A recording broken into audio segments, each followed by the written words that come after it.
السلام علیکم، میں ہوں حبیب اکرم اور آپ دیکھ رہے ہیں پروگرام نقطہ نظر۔ مجیب الرحمان شامی صاحب ہمارے ساتھ موجود ہیں اور آج شامی صاحب کے ساتھ جن موضوعات پر ہم نے گفتگو کرنی ہے ان پر ڈال لیتے ہیں ایک نظر۔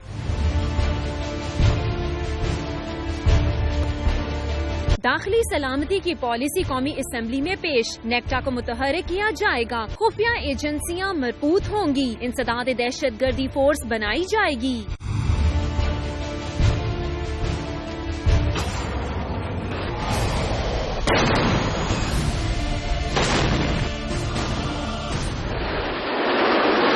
خاموشی، مذاکرات، آپریشن یا مذاکرات کے ساتھ آپریشن، حکومت کس طرف جائے گی؟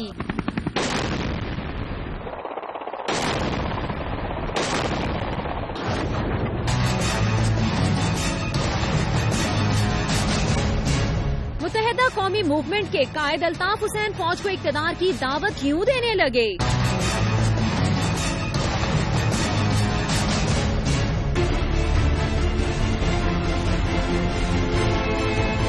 ترکی میں طیب اردگان اور فتح اللہ گویلیان کے درمیان اختلاف کی حقیقت۔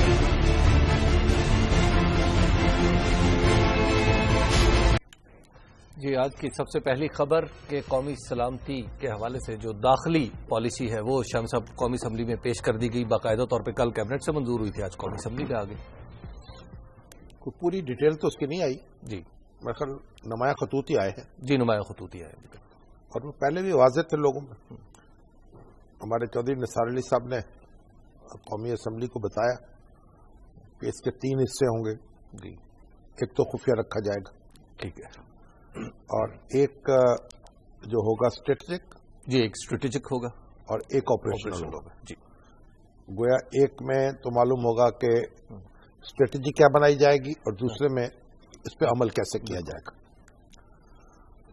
اب بات یہ ہے کہ اس جنگ میں ملوث ہوئے ہمیں 13 سال تو ہو گئے، اور 13 سال میں کوئی پالیسی نہیں بنائی گئی، کوئی اداروں کے درمیان ربط قائم نہیں ہوا، کوئی صوبائی اور وفاقی حکومت جو ہے ان کے درمیان کوئی نظم نہیں دیکھنے میں آیا۔ اور اب یہ 6 مہینے سے کام ہو رہا تھا اس پر، اور یہ جو پالیسی ہے سامنے آ گئی ہے، اور اس لحاظ سے تو یہ خوش آئند بات ہے۔ ٹھیک ہے، ہر چیز تو آپ واشگاف کر بھی نہیں سکتے، کیونکہ اگر آپ پوری حکمت عملی اپنی کھول کے بیان کر دیں گے تو جنہوں نے اس کا مقابلہ کرنا ہے یا جن کے لیے یہ بنائی گئی ہے، جن کو سامنا کرنے کے لیے، تو وہ تیاری شروع کر دیں گے وہ بھی اپنی۔ تو بہرحال یہ تو ایک قومی سلامتی کا تقاضا ہے کہ اس کو کچھ خفیہ رکھا جائے کچھ حصوں کو، لیکن بنیادی بات یہ جیسے کہا ہے نا کہ انگریزی کا محاورہ ہے کہ پڈنگ کا ذائقہ اس کے کھانے میں ہے۔ ٹھیک، تو پالیسیز تو ہمارے ہاں بہت بنی ہیں، یعنی یہ تو قومی سلامتی کے علاوہ کتنی معاشی پالیسیاں بنی ہیں، کتنی ٹیکس ریفارمز پالیسیز بنی ہیں، کتنی تعلیمی پالیسیز بنی ہیں، اور اللہ کے فضل و کرم سے ان میں سے کسی پالیسی پر کوئی عمل نہیں ہوا اور کسی کا کوئی نتیجہ نہیں نکلا۔ ہمارے شیخ منظور الہی صاحب ہوتے تھے، چیف سیکرٹری بھی رہے، بہت بیوروکریٹ تھے، دانشور تھے، کتابیں بھی لکھی، بہت بڑے اہل قلم تھے، اور نگران وزیر اعلیٰ بھی رہے ایک دور میں، انتخاب کرایا انہوں نے پنجاب کے۔ تو ایک دن میں نے ان سے پوچھا، شیخ صاحب کوئی مسئلہ وہ بتائیے جو ہم نے حل کر لیا ہو، یعنی پالیسی کا مسئلہ۔ ٹھیک، آپ دیکھیے کہ ذریعہ تعلیم کیا ہونا چاہیے، اردو یا انگریزی، یہ بات اب تک جاری ہے۔ پرائمری تعلیم جو ہے وہ کس زبان میں ہونی چاہیے، یہ اب تک جاری ہے۔ سرکاری زبان کیا ہونی چاہیے، یہ اب تک جاری ہے بحث ہمارے۔ ہم دستور میں لکھ دیتے ہیں، مسئلہ حل کر لیتے ہیں، پھر نئی طریقے سے بحث شروع ہو جاتی ہے، عمل نہیں ہوتا اس پہ۔ بالکل۔ اب میں نے ان سے پوچھا ہم نے کوئی پالیسی ایشو ایسا ہے جو حل کیا؟ خود کچھ دیر سوچتے رہے، پھر کہنے لگے جہاں تک مجھے یاد پڑتا ہے کوئی دانستہ ایسی حرکت تو ہوئی نہیں، کوئی بغیر سوچے سمجھے کوئی چیز ایسی ہو گئی ہو تو شاید ہو گئی۔ ٹھیک، ان کی ساری عمر کٹی، بیوروکریٹ تھے، بہت بڑے بڑے افسر رہے جنہوں نے مسئلے حل کرنے تھے، یہ بات یہ ہے۔ اب یہ پالیسی جو ہے نا، اب اس پر بحث ہوگی، بالکل، اور کچھ ہمارے ارکان اسمبلی نے پڑھے بغیر گفتگو شروع کر دی۔ کچھ لوگ تو کہہ رہے کنفیوژن میں اضافہ ہو گیا، خورشید شاہ صاحب بھی کہہ رہے پڑھے کچھ نہیں نا، پڑھنے کی عادت ہی نہیں ہے۔ ایک زمانے میں جو اسمبلی ڈبیٹس ہوتی تھی ایک ایک لفظ ارکان پڑھ کے آتے تھے، اس میں بحث کرتے تھے. جو مغربی پاکستان اسمبلی تھی نا، جب پورا پاکستان ایوب خان کے دور میں اور یہ کالا باغ گورنر ہوتے تو اس وقت اسمبلی میں کچھ چند ارکان تھے. آج ان میں سے ایک زندہ ہے ابھی تک، ایم حمزہ صاحب، ایک خواجہ صفدر ہوا کرتے تھے، محمود اعظم فاروقی ہوا کرتے تھے، رحمت اللہ ارشد ہوا کرتے تھے. 4-5 ارکان 6 تھے اور انہوں نے ایک مصیبت ڈالی ہوتی تھی سرکاری پارٹی کو. ایک ایک لفظ پڑھ کے آئے، ایک ایک لفظ پر بحث کر رہے ہیں، قانون کا جائزہ لے رہے ہیں. اور ابھی تو ہمارے یہاں پالیسی پیش نہیں ہوئی اور اس کے بارے میں گفتگو پہلے شروع ہو گئی. اور لیکن بہرحال نواز شریف صاحب نے جو گفتگو کی وہ بڑی غور طلب ہے، بڑی اچھی بات کہی. انہوں نے کہا دیکھیے، جو خورشید شاہ صاحب نے تنقید کی، انہوں نے کہا آپ نے تنقید کی، اس کا ہم خیر مقدم کرتے ہیں، ہمیں اس پر کوئی افسوس نہیں ہے، ہم آپ کو اعتماد میں لیں گے. پہلے بھی ہم نے اعتماد میں لیا ہے. بالکل، آپ اپنی مشورے دیجئے، آپ اس میں ترامیم تجویز کیجئے، پھر ہم آپ کو بلائیں گے، پھر بیٹھیں گے. اور مذاکرات، انہوں نے کہا جی مذاکرات سے تو عوام پیدا کر دیا گیا. انہوں نے کہا مذاکرات کھلے ہوئے ہیں، سب کے سامنے ہیں، کمیٹیاں سب کے سامنے بیٹھی ہیں، جو نتیجہ نکلا ہے وہ سب کے سامنے ہے، اور مزید جو کوشش ہوگی وہ سب کے سامنے ہوگی. اچھی گفتگو کی، یعنی جو ایک جمہوری حکومت کے سربراہ کو جو زیب دیتی ہے. لیکن شاہ صاحب پالیسی پہ پہلے گفتگو، پھر گفتگو، اب پھر گفتگو. ٹھیک ہے، تو اس پہ عمل کا مرحلہ کب آئے گا؟ ساتھ ساتھ ہوگا. گفتگو کرنے میں کوئی حرج نہیں ہے. دیکھیے تھوڑی سی دیر تو لگتی ہے. یہ جو ہماری جمہوریت ہے نا، اور خاص طور پر پارلیمانی جمہوریت، یہ کوئی تیز گام نہیں ہوتی. ٹھیک، یہ تو مال گاڑی کی طرح چلتی ہے، ذرا سست رفتار ہوتی ہے، لیکن چلتی ہے بہرحال. ٹھیک، تو پھر اس سے کنسنسس بلڈ ہوتا ہے اور پھر اس کی اونرشپ بھی ہوتی ہے. تو بہرحال جو کچھ ہوا ہے وہ درست سمت میں ہوا ہے. ٹھیک ہے. تو شامی صاحب، جو اب نیکٹا کو متحرک کرنا، خفیہ ایجنسیوں کو مربوط کرنا، خفیہ اداروں کے درمیان رابطہ قائم کرنا، صوبائی اور جو قومی حکومتیں ہیں ان کے درمیان رابطہ رہنا، اب یہ ساری ضرورتیں ہیں. اور تمام حکومتیں، تمام صوبے دہشت گردی کا مزہ چکھ رہے ہیں، اور تمام صوبے جو ہیں اب ان کے اپنے اپنے مفاد میں ہو گیا ہے، اور مرکز کے بھی. لیکن یہ 5 سال میں کر لیں گی حکومت؟ نہیں کرے گی. یہ دیکھیں نا، ایک چیز آپ انتہا پہ، یہ کوئی ایسی چیز نہیں ہے جو آپ نے کہیں بازار سے خرید کے لے آئیں گے، ٹھیک ہے، یا کوئی ایل سی کھول کے منگوا لیں گے، یا کہ آپ کہیں گے یہ کوئی آپ پلاؤ پکایا آپ فوراً کھا لیں گے.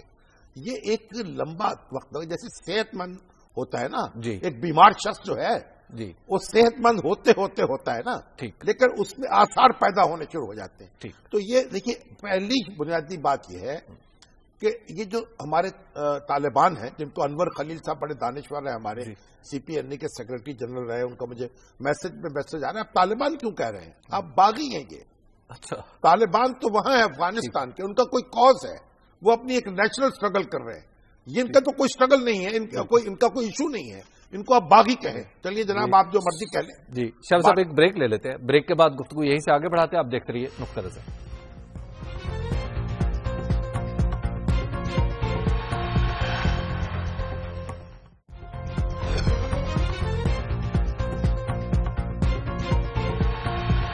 نظر میں ایک بار پھر خوش آمدید. بات ہو رہی تھی طالبان کے حوالے سے، اور شاہ صاحب آپ بتا رہے تھے کہ بعض لوگ تو کہتے ہیں نام باغی رکھتے ہیں ان کا. ہاں، کچھ جو اس نام سے بھی پکارے. دیکھیے بات یہ ہے کہ مسئلہ الجھا ہوا ہے نا، ایسی بات نہیں ہے کہ بس ایک ہی دن میں یہ مسئلہ کھڑا. اچھا، ہم صاحب اس پالیسی میں میڈیا کا بھی ایک کردار ہے کہ میڈیا والے بھی تھوڑا کنٹرول کریں معاملات کو. میڈیا میں جو ڈبیٹ ہو رہی ہے اس میں دیکھیے الٹیمیٹلی وہ نقصان دہ ثابت نہیں ہوئی. مختلف نکات نظر آتے رہے، لیکن آپ دیکھیے کہ خود جو طالبان ہیں انہوں نے اپنے پاؤں پہ کلہڑی مار دی. دیکھیے، پاکستانی قوم کو اگر آپ مائنس کر کے سوچیں گے یا اس کو اپنا دشمن تصور کر کے سوچیں گے تو پھر بہت مشکل پیدا ہو جائے گی. بالکل. تو طالبان کے بارے میں جو ایک مخمصہ تھا، اور ان سے ایک یہ ہمدردی کے، یا یہ سمجھیں کہ ان کے بارے میں سمجھا جا رہا تھا کہ ذرا تھوڑا احتیاط سے ان سے ڈیل کیا جائے، یہ ورغلائے گئے لوگ ہیں، یہ خاص صورتحال میں پھنس گئے ہیں. ان کے اپنے اقدامات نے اس تصور کو بڑا مشکل بنا دیا ہے. دیکھیے، جب یہ مذاکرات شروع ہوئے، پرانی باتیں تو چھوڑو، مذاکرات شروع ہوئے اس کے بعد انہیں احتیاط کی بات کرنی چاہیے تھی، احتیاط کا مظاہرہ کرنا چاہیے. انہوں نے اس طرح کی کارروائیاں کی، پھر ان کو اون کیا، اور اونٹ کی کمر پر جو آخری تنکا ہے وہ 23 ہمارے ایف سی کے نوجوان جو ہیں ان کی شہادت ہے۔ اور اب فیس بک پہ کئی لوگ ایسے ہیں کریں گے تو 4 سال پرانا واقعہ ہے۔ اب میں لوگوں کو کیا کہوں، ان کو اللہ یاد نہیں ہے یا انہوں نے اپنی قبر میں نہیں جانا ہے، کیوں اتنا جھوٹ بولتے ہیں؟ جب انہوں نے اون کیا، جو اون کرنے والے تھے انہوں نے یہ کہا کہ ہم نے اب کیا ہے ٹھیک، اور جب وہ یہ جو لوگ کرنے والے ہیں وہ اپنا ایک ببانگ دول ایک بات کر رہے ہیں، اور ان کے جو وکیل ہیں اور ان کے جو اپولوجسٹ ہیں وہ ورغلا رہے ہیں، یہ ہمیں اس پہ نہیں پڑھنا چاہیے۔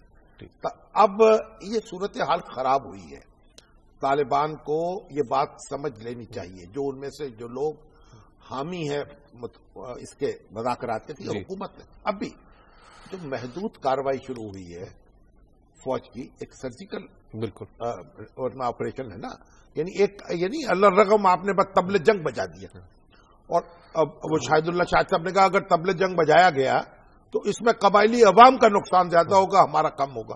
تو بھئی اگر قبائلی عوام کو اب اپنا حصہ سمجھتے ہیں تو وہ بھی آپ کا ہی نقصان ہونا چاہیے۔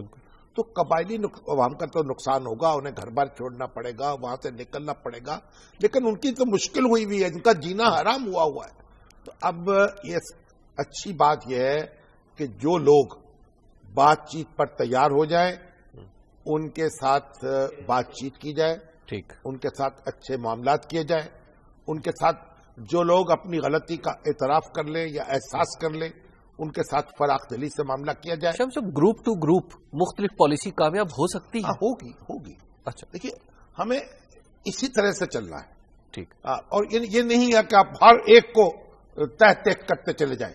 مولانا یوسف صاحب بھی آج کہہ رہے تھے کہ مذاکرات کے اشارے مل رہے ہیں، اگر دو طرفہ، اور شاہد اللہ شاہد صاحب کہہ رہے ہیں کہ اگر جنگ بندی دو طرفہ اور بیک وقت۔ نہیں دیکھیے، پہلی ایک بات تو سنیے کہ جو فوج ہے، دیکھیے پہلے یعنی 23 افراد قتل ہوئے ہمارے، ٹھیک، اس کے بعد سرجیکل اسٹرائک ہوئی، بالکل، تو ایک عمل ہے، ایک رد عمل ہے، ٹھیک۔ اب اس بحث میں نہ پڑے، انڈا اور مرغی کی بحث میں نہ پڑے، آپ خلوص نیت کے ساتھ کہیں کہ کوئی ہم روکیں گے اور کوئی اب تشدد کی کارروائی نہیں کریں گے، اس کے بعد قوم خود آگے بڑھ کر وہ ہاتھ روک لے گی اپنے ہمارے حکمرانوں کے کہ بھائی آپ رکے۔